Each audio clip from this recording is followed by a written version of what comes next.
Au cours d'une séance de travail organisée ce lundi 1er décembre à l'intention de la délégation de la présidence de la République démocratique du Congo au département d'État américain, l'administration américaine a confirmé la signature ce jeudi 4 décembre à Washington de l'accord de paix par le président Félix-Antoine Tshisekedi Tshilombo de la République démocratique du Congo et Paul Kagame du Rwanda.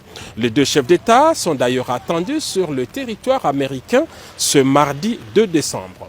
Selon le programme officiel du département d'État, la cérémonie historique va se dérouler en deux temps et toutes les parties se sont accordées sur le détail protocolaire du programme qui devrait durer en tout 1h30. La première étape se déroulera le même jeudi 4 décembre à 11h à la Maison-Blanche.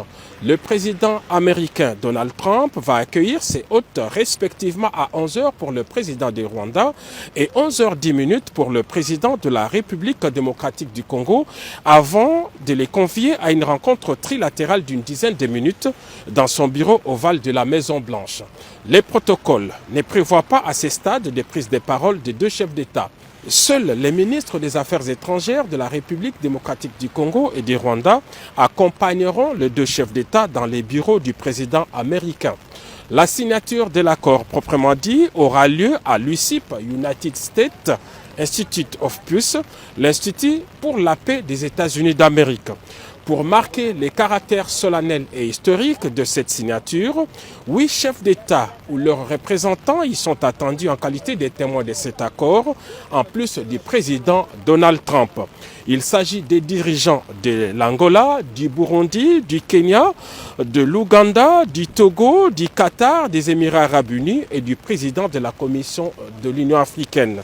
En leur présence et devant les caméras du monde entier, les présidents Félix Tshisekedi et Paul Kagame vont apposer leur signature sur l'accord de paix, le même document qui avait été signé le 27 juin dernier par le ministre des Affaires étrangères des deux pays.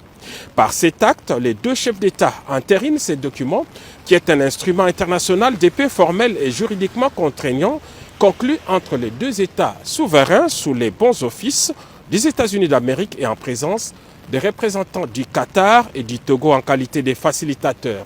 Il est prévu, à l'issue de cette cérémonie, les déclarations publiques de président Trump, Paul Kagame et Félix-Antoine Tshisekedi Tshilombo. À ce stade, on peut donc dire que la signature de cet accord est irréversible.